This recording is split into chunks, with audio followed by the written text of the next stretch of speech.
The pull rates have changed. Do you need to buy now before you miss out? Welcome back. We got Master Set Madness case number 2. Like I said, we're going quick. This is case number 2, so if you haven't watched case number 1, you should probably either pause, go back, watch 1, come back here, or 2, go back to that one after you watch this one. All right, it is a series. It's more fun as a series.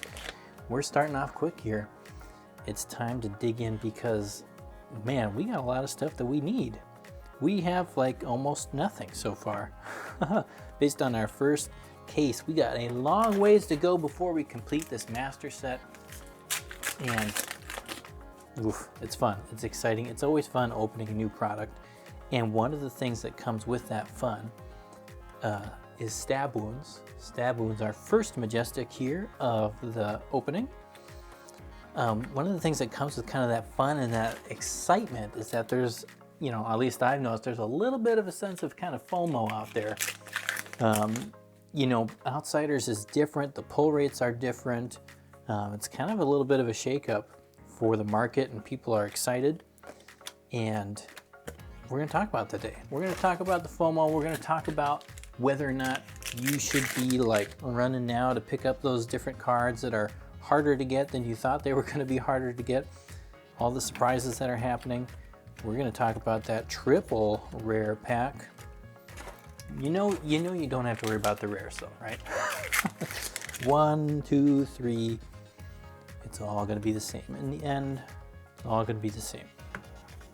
But that is not true for other things in this set. There's a lot of stuff that's different, right? Specifically Majestics, that's kind of the big one. But even Marvels and cold foil versions of Legendaries and Fables and different things seem to be super rare. Knives Out, people are getting their knives out, trying to decide, do I grab it, do I run, do I wait? A lot of questions, and there's always a lot of excitement the first week, right? And so there was a while back, way back in Uprising, Master Set Madness Uprising pre-Dynasty, so way back, I made a video, I don't remember exactly what it was titled, it was something like how to time the market, can you time the market? I kind of made a joke back then. I thought it was fun. I made the little joke back then that most of us aren't very good at it, and I put a Monarch box up on the screen. And there was a couple of you who thought that was funny. Flick Knives, here we go. That's right, Knives Out, our very first legendary for Master Set Madness Outsiders. Check it off the list, though the list is not there yet, it will come. Wow, look at that, finally. We didn't hit any in case 1, which you don't know if you didn't watch it. Go back and watch it. That is exciting. That's a good hit. Progress, that's progress right there. That is real progress. Oh, fun. That's fun. That's the excitement opening a new set. It's like, wow, I don't know, that's a cool looking card. That is a cool looking card. Whether or not you think it's good, it is a cool looking card, and that cannot be denied. Whew, that looks cool too. Look at that. Look at the foiling on that. It's gorgeous. This is why people collect Flesh and Blood. You know, even the common cards, they just look good. They look good. There's so many other games where, you know, you can just tell the lower the rarity you get, it's like the less time is put into it. But man, these are good. These are good. Anyways, I made that video way back in Uprising, how to time the market. I'm not gonna go through all the details of everything I said in that video. You can go back and watch it and find it. You can check to see if I got it all wrong back then, or if you think it's still relevant. If I'm off or not. If you go back there, you know, leave me a little comment, say, hey, from the future, you got it or you didn't get it, or a little bit of both. Head leads the tail. Majestic number 3. Majestic number 3. So we're just starting here on the second half, or second side here. Right on target with those. Right on target. Anyways, in that video, you know, I kind of had like a schedule the schedule. I made a little timeline, right? Of kind of just general market moves and how prices move between pre-release and release and post-release and the next set coming up and all that jazz. Though I did think about after I did it, there's definitely more steps you can add to it. And there's a lot of, macro things that of course I couldn't actually touch on within that video because I had to do it all within one box, right? And you can talk for a long time. But anyways, with that whole little schedule, I still think it's pretty relevant.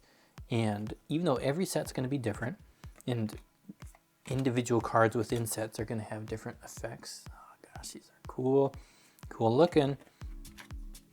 Like coming here to Outsiders, like we are right in the middle of release. Okay, so I'm opening this on Friday, probably gonna release this on Saturday.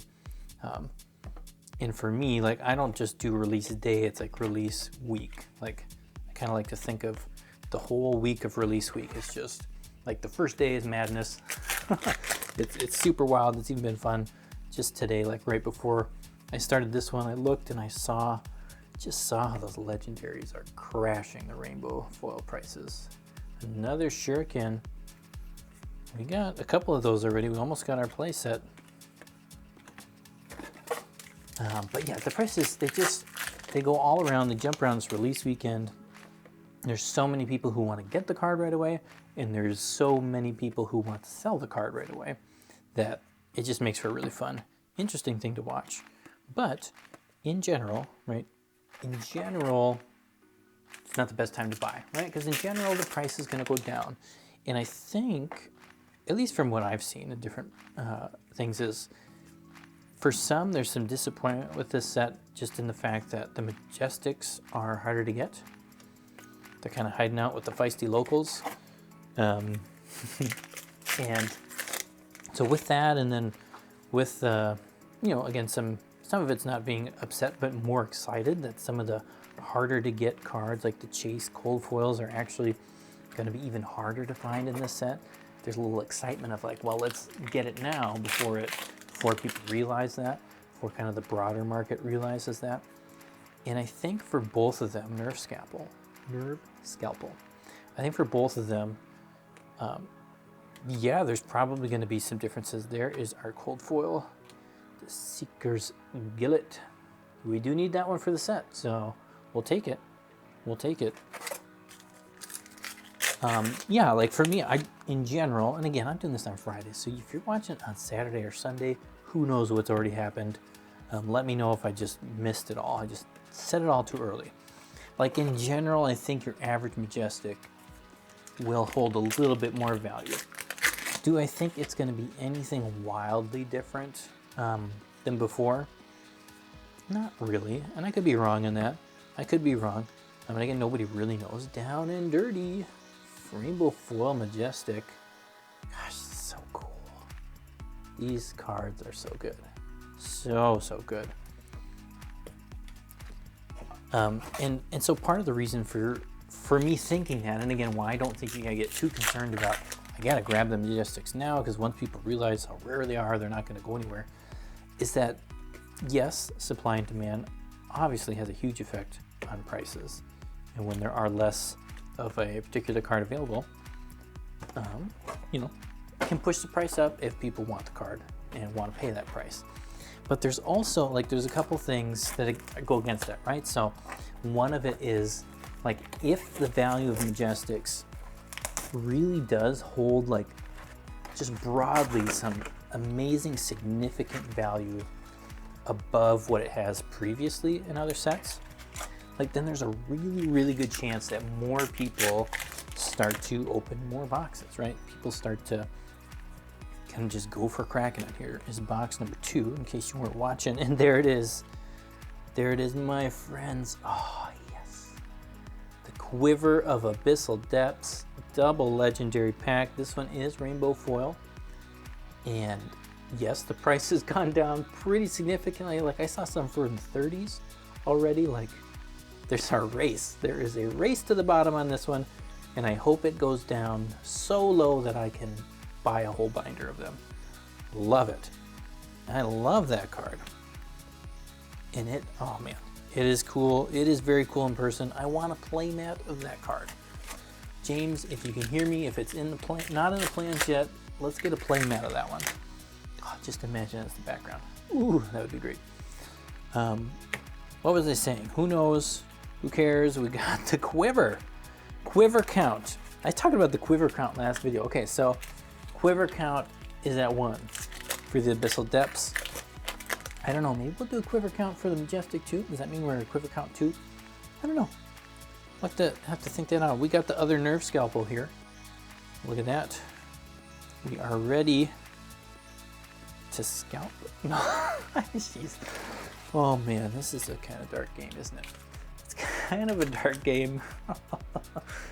Yes.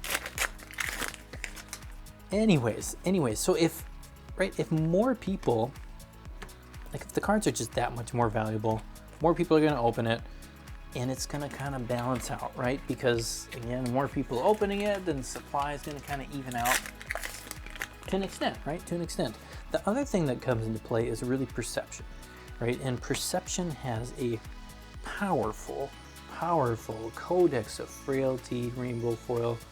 We're just rocking it on the Rainbow Foil Majestics. I don't know how early in this box, maybe we get a second one. What was I saying? Like perception, it's powerful, and of course the perception comes from 2 angles, right? It comes from the seller and the buyer. And as a seller, you have that perception, like there's 2 things that are gonna push at it, right? And we'll focus on Majestics right now. But one of it is, okay, premeditate. There you go, that's the hot one to get right now. At least it was the last time I looked. That's a nice one. We'll take it. Right, so as a seller, you have a very vivid memory of, if you've been doing it, you have a vivid memory and you can just go look. But what has happened to Majestics in the past, right? Like you can go back and look at Uprising again. I know it's not exactly the same, but you do, like this, not totally in a vacuum. Even if they change the rates, it's still not totally in a vacuum. But you can go back and look at Uprising and you can see that unless something's changed since I last looked, like there's almost nothing of value in that set as far as Majestics are concerned, right? There's so little value in the Majestic slot. And sure, having less Majestics per box probably would have helped that a little bit, but the value on them is, for most of them, it's so low. It is so low that it's like, I don't know. You'd have to cut down the amount of them a lot, right?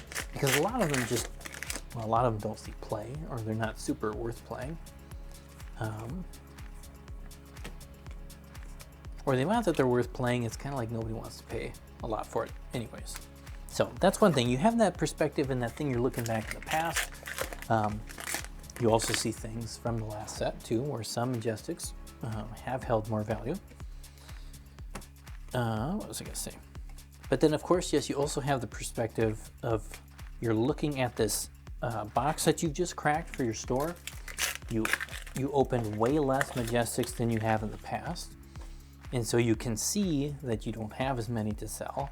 And so you want to try and get more per Majestic that you sell. But again, if you compare that then to an Uprising box or something else, and you're like, well, I'd actually be happy selling some of these Majestics at $3 because I'd rather get $3 for one than $1.50 for 3 different Majestics in the past.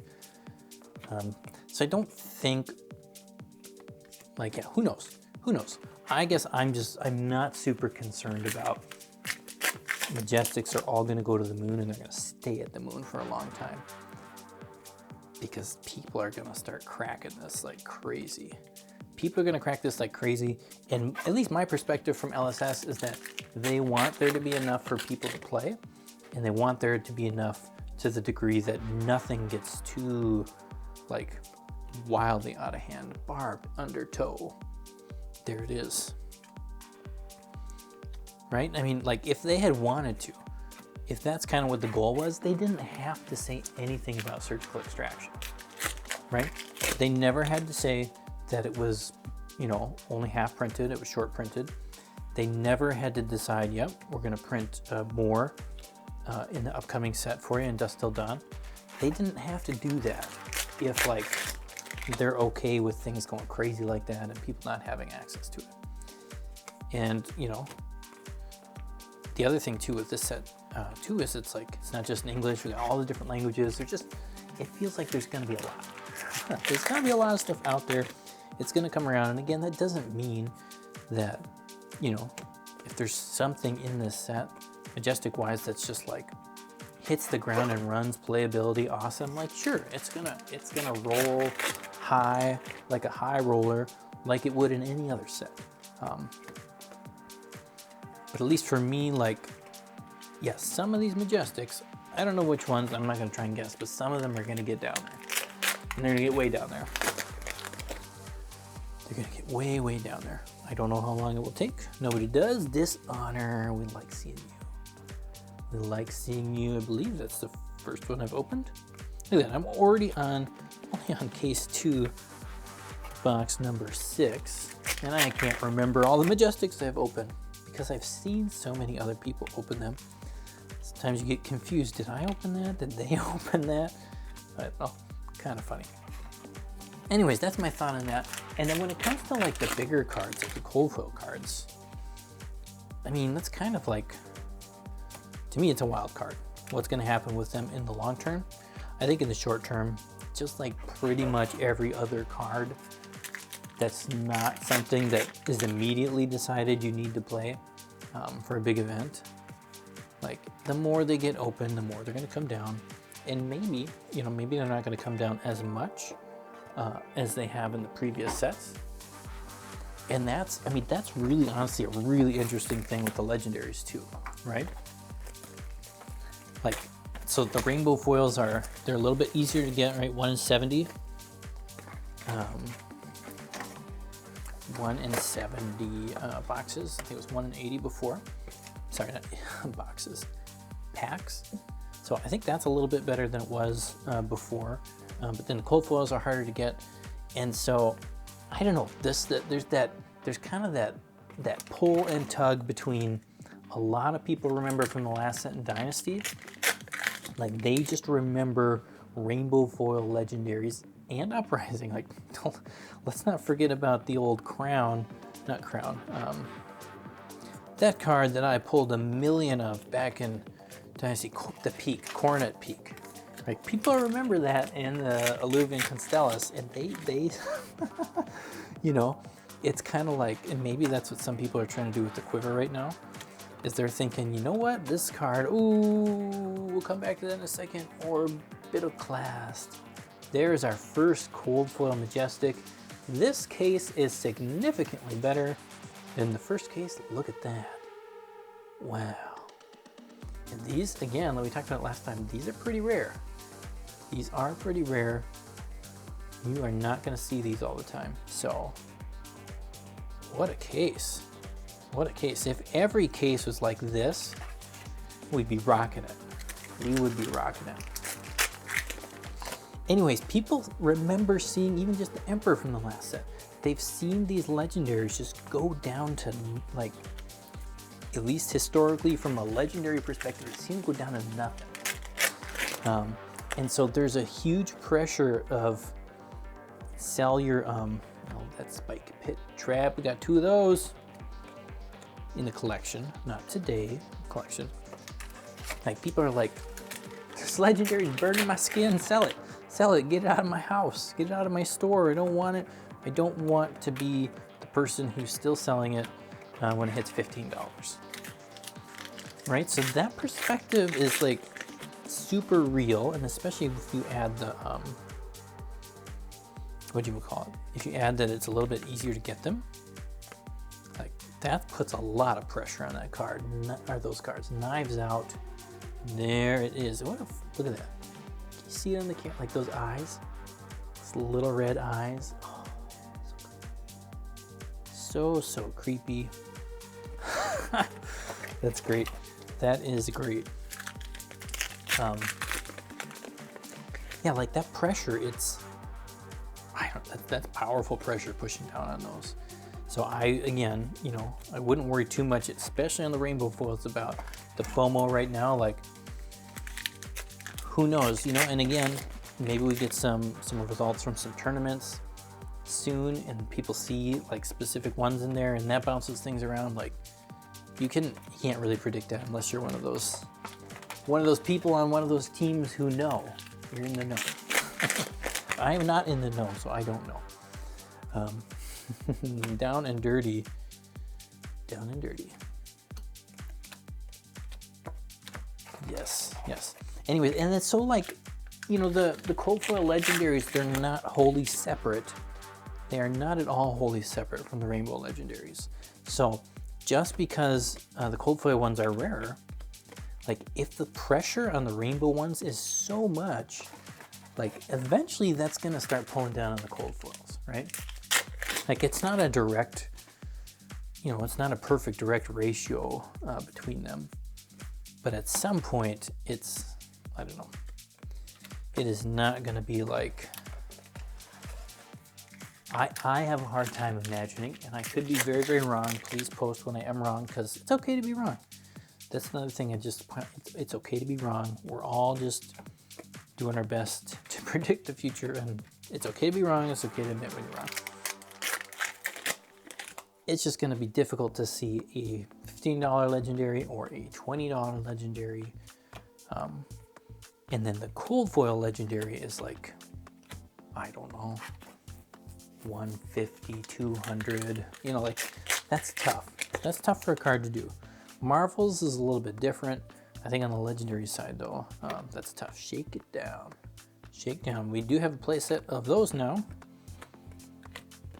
We do have one. We're gonna have playsets of quite a few cards here from the Majestic line. Not all of them. Not all of them, but we got time. We got time. This is only case 2. This is only case 2, and there's a lot of things coming. So if you enjoy this, if you're having fun, you're halfway through the video, go down there and punch that subscribe button. We need to make it so that it's not like, what, 70% of people amplifying arrow rainbow foil. Gorgeous, gorgeous. That is one of my favorite Majestics in the set. Again, Ranger, Quiver, Bows. Let's do it. Yes, that one looks amazing, amazing in rainbow foil. Buy that up if it's $1.50 at rainbow foil. I don't know. And the common ones, again, the common ones, they just look good. Looks good.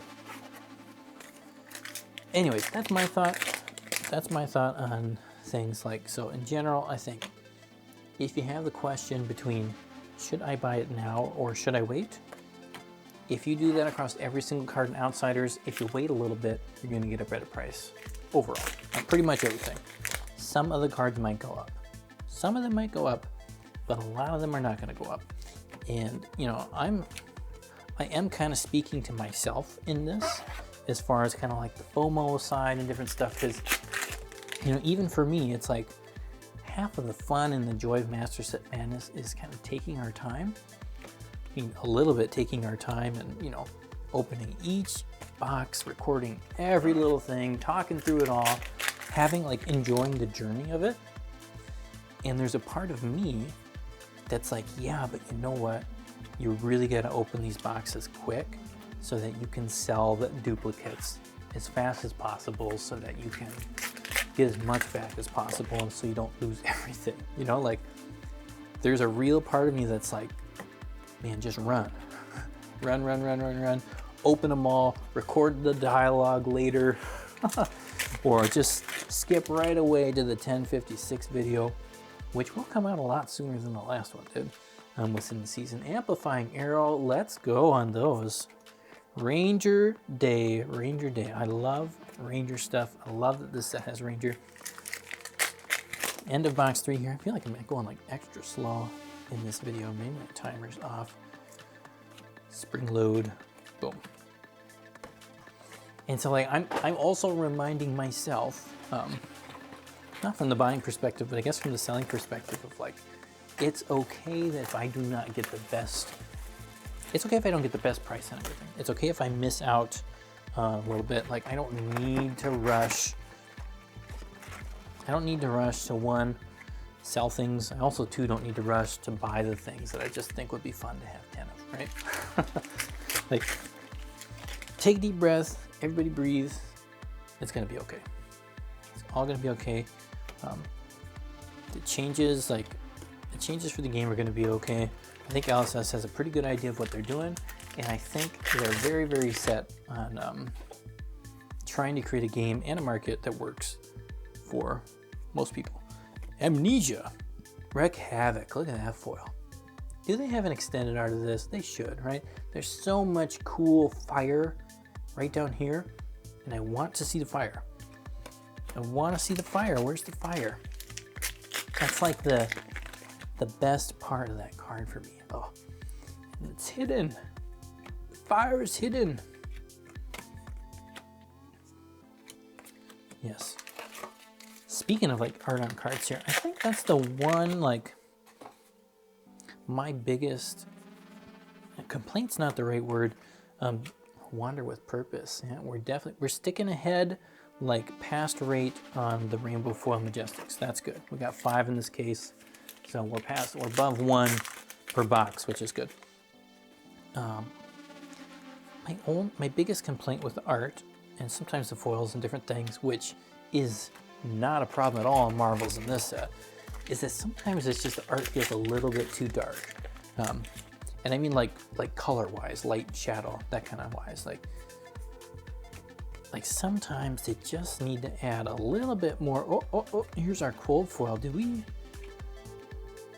is box 4. We missed a cold foil in one of our other ones. We got another Mask of Malicious Manifestations here. But sometimes it's just, I don't know, there's certain cards that they just feel too dark. And the ones that are bright like this arrow, they just pop. They're just like all over the place. And then there's other cards like even, I think for me, even Shakedown here, is it's just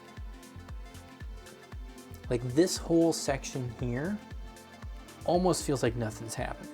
Like obviously you can look and you can see what's happening there, but it's just a little darker. Wreak Havoc, that's what I was talking about here. Like I know the theme and the pits and the depths and all that stuff, but there's so much here. Like there's so much interest when you see the full image right down here with all the details and everything, that it's like, I don't know. That's me. I mean, obviously you can highlight some things with some good use of the darkness, the negative space and things and all that jazz, but sometimes I think it's a little bit too much. But of course that's all subjective. It's all subjective. Don't sedate me for that. That's just my collector's opinion. I think even the Quiver of Abyssal Depths, which I love, I absolutely love it. I feel like there's a couple spots could use just a little bit more light. Just a little bit more light. Just brush off some of that darkness. Like, look at this card. Look at the color in that card. Just boom. Boom. It pops. It pops. It pops. Okay, let's get going. I think the problem, part of the reason I'm slower here, like this one, look at that. It's just, for me, a little bit too dark. There's so much that you gotta kind of like really focus on to see what's happening there, and I don't know, Burdens of the Past, there's another example. I'm gonna move on from the dark. I promise I will not talk about the dark anymore in this video, because I don't need to. I don't need to. Plunge. Oh, plunge. I said plunge. Everything went to plunge here. These piles get too big. Too many commons. Again, you're not going to worry about commons or rares. There are a lot of those. There will be plenty forever. And again, I don't think you got to worry too much about the Majestics. There they go. They're all over the floor. Pause. Anyways, here we are halfway done with box number 4. Case number 2, Master Set Madness, Outsiders. If you haven't done it yet, make sure you put down below in the comments, how many boxes do you think it's going to take for Outsiders Master Set Madness to be completed? Are we going to be able to do it by case 19? I mentioned that in the first video. I haven't mentioned it yet here. If we get this somehow miraculously by case 19, I'm going to send a free case number 20, out to one of the subscribers of this channel of Master Set Madness. So if you want to join the fun for just the ridiculous attempt to do that, right? Like, it's technically possible. It is theoretically possible. It is unlikely, I will admit it, but unlikely things do happen, Mr. Undertow. So if you want to just kind of join in that fun, right, and be kind of ready for that, hit that subscribe button, punch it a little bit. Make sure you don't punch it twice. Punch it either once or 3 times. Unless you already are subscribed, please avoid punching it, or then you have to punch it twice, just to keep things nice and complicated for everybody. Anyways, it's gonna be fun. Make sure you come back for more. Let me know what you think, how you're feeling about prices, about the changes for this set. Let me know what you're excited about, most excited about, not excited about, unexcited about with all these changes. If they make you mad, if they make you glad, if you didn't even know they were happening, if you don't care, put it down there. Let's have some fun.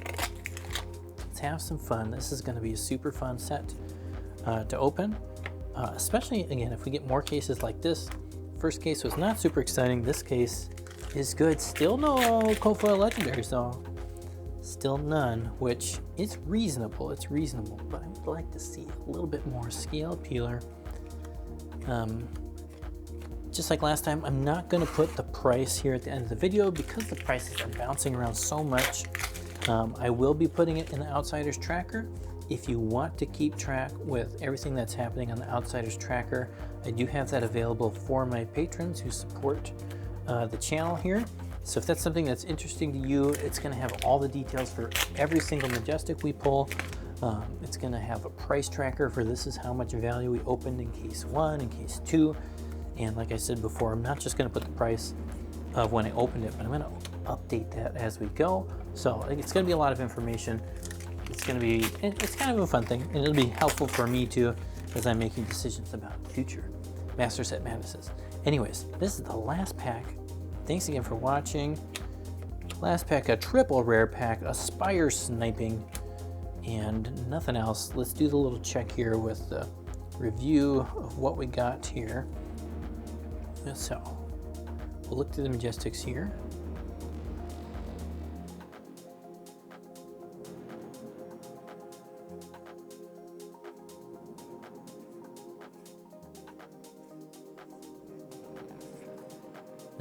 Right? 19. That was weird. I did it a little differently that time. I thought, let's not count out loud. Let's just let them think. This is probably number 20, right?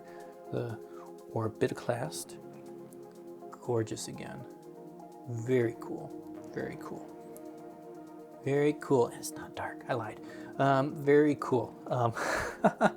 So 19 plus 1 on the cold foil. And then we got 5 here. Gosh, look at that one. It's just cool. We got that next to the creepy guy and the Codex and some down and dirty 5 there. A little bit above rate.